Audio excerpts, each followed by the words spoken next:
ఓషో గారు రాసిన Krishna the man and his philosophy అనేటటువంటి ఇంగ్లీష్ నావల్కి తెలుగు అనువాదం భవిష్యత్తు కృష్ణుడిదే.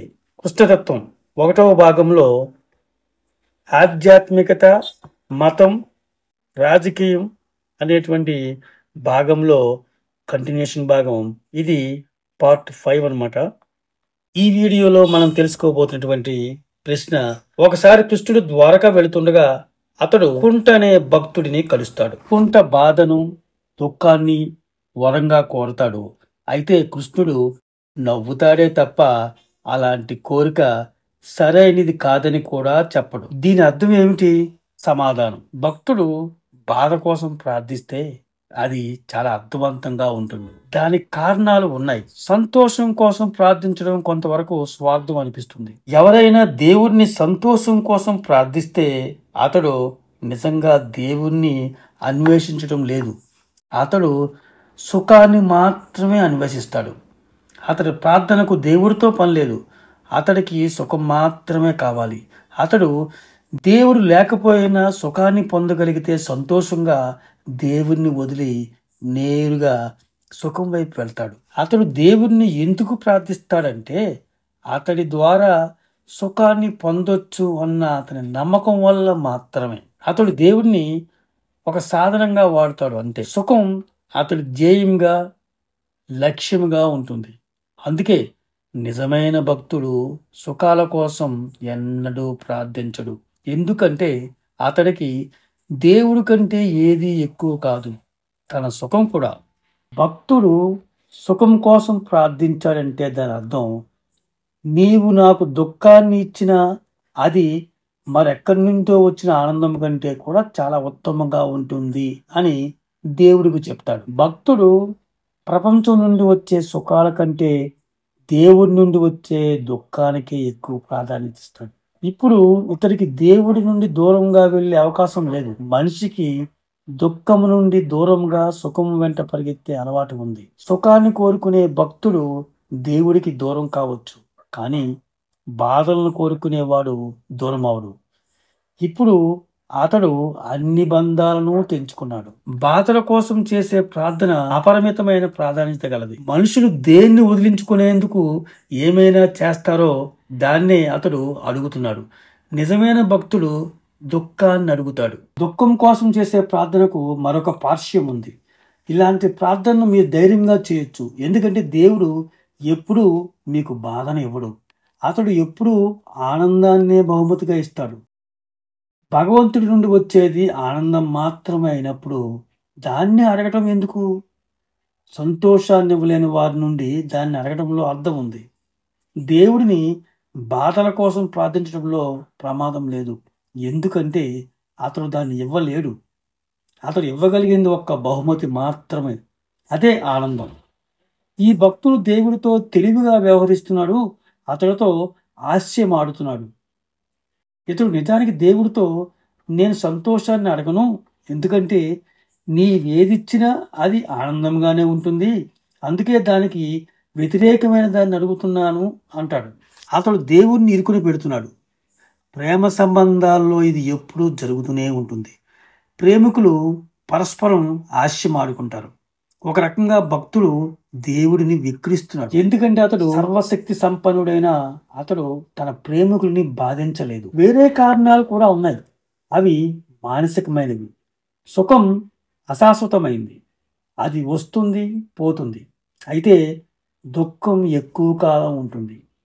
ఒక్కసారి వచ్చిందంటే అంత త్వరగా వదలదు. సుఖంలో లోతు ఉండదు. వాటి చుట్టూ పైపై మెరుగులు ఉంటాయి. దుఃఖంలో గొప్ప లోతు ఉంది. అందుకే సంతోషంగా ఉన్న వారిలో లోతు ఉండదు, దుఃఖంలో ఉన్న వారికి లోతు ఉంటుంది. ఎవరైతే వారి జీవితంలో దుఃఖాన్ని అనుభవిస్తారో వారి కళ్ళల్లో, వారి చూపుల్లో, వారి మొత్తం ప్రవర్తనలో ఒక లోతు ఉంటుంది. దుఃఖం నిన్ను శుభ్రపరిచి పవిత్రునిగా చేస్తుంది. అది మీకు చురుకుదనాన్ని ఇస్తుంది. సుఖంలో ఏదైతే పూర్తిగా లోపించిందో ఆ గొప్ప గాఢత దుఃఖంలో ఉంది. సుఖం ఒక చుక్క లాంటిది. దానికి వెడల్పు కానీ పొడవు కానీ లేవు. అది ఇంకా ఉనికిలో లేదు. నీవు పేపర్ మీద చుక్కను గీయలేవు. నీవు దాన్ని గీసిన క్షణమే దానికి కొద్ది పొడవ వెడల్పు ఉంటుంది. కాబట్టి అది సుఖంతో ఉంది. అది ఆలోచనలోనో కళల్లోనూ ఉంటుంది. వాస్తవంలో అది ఉండదు.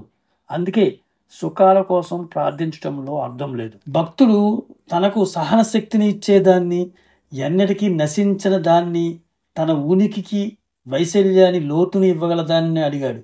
దుఃఖాన్ని అడగడం ద్వారా అతడు జీవితంలో సంపద్వంతమైన శాశ్వతమైన దాన్ని అడుగుతున్నాడు.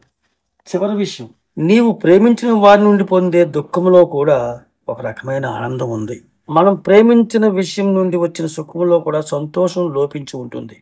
దుఃఖంలో కూడా ఒక ఆనందం ఉంటుందని మీకు ఎప్పుడైనా అనిపించిందా?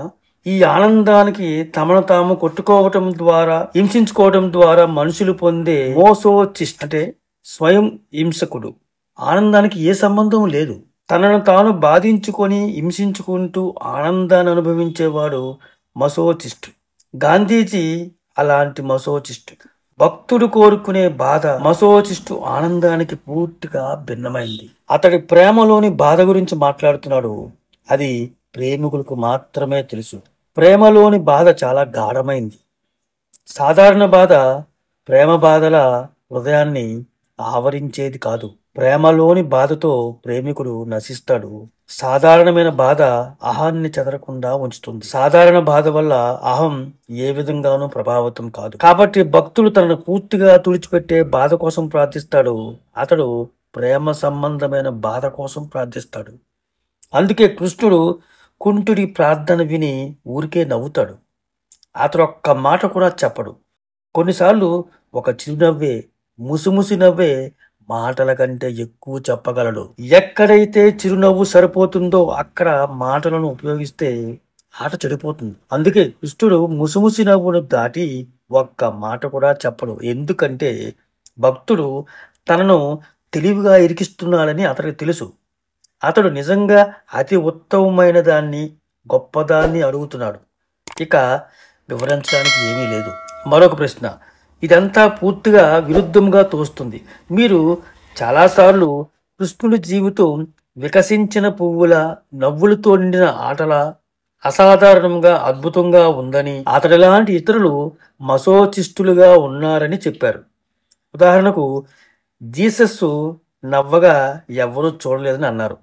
ఈ సందర్భంలో బాధల కోసం ప్రార్థించే భక్తుడు మీరు చెప్పే కృష్ణుడి దార్శనికతను ఎలా పొందగలడంటారు? సమాధానం, బాధ కోసం ప్రార్థించే భక్తుడు మసోచిస్టు కాదు. మసోచిస్టు తనని తానే ఎన్ని బాధలను సృష్టించుకుంటాడంటే అతడు దానికోసం మరింతగా ప్రార్థించవలసిన అవసరం లేదు. అతడి బాధ ఎంత సంపన్నమైందంటే దానికి ఎంత మాత్రం అదనంగా మరేమీ చేర్చలేము. అతడు బాధలను అడగడు. అతడు తనకి తానే సృష్టించుకుంటాడు. భక్తుడు బాధ కోసం ఎందుకు ప్రార్థిస్తాడంటే అతడికి తగినంత సుఖం ఉంది. ఇప్పుడు కొంత బాధను, నొప్పిని రుచి చూడాలని అనుకుంటున్నాడు. అతడు దుఃఖం అంటే ఏంటో, నిజంగా ఏంటో తెలుసుకోవాలని అనుకుంటున్నాడు. అతడు ఎప్పుడూ కూడా దుఃఖముతో లేడు. అతడు కన్నీరు కార్చినా అవి ఆనంద బాష్పాలు. భక్తుడు చాలా ఏడుస్తాడు. అయితే అతడు అసహనంతో, నిరాశతో ఏడవడు. మనం కష్టాల వల్ల కన్నీరు కారుస్తున్నాడని పొరపాటుగా అనుకుంటాం. ఎందుకంటే మనకు దుఃఖంలో వచ్చే కన్నీటితోనే పరిచయం ఉంది. ఆనందంతో ఏడవడం అంటే ఏంటో మనకు తెలీదు.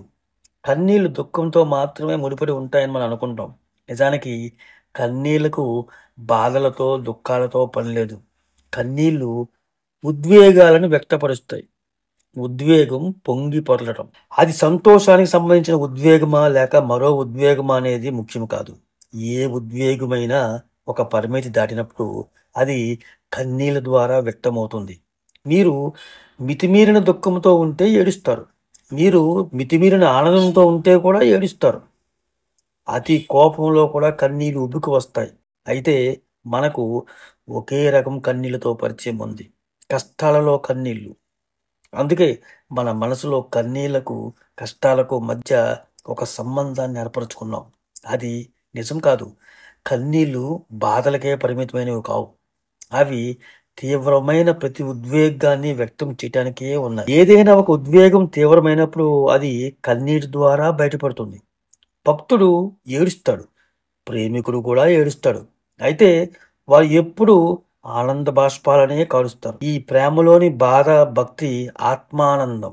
దానికి మసోజిదానికి దానికి మసోచితానికి ఏ సంబంధము లేదు. మరో ప్రశ్న, మీరు దేవుడు భక్తుడి గురించి మాట్లాడినప్పుడు కృష్ణుడిని భగవాన్ అని, దేవుడని పిలుస్తారు. అయితే కృష్ణుడు భక్తుడైతే దేవుడు ఎవరు?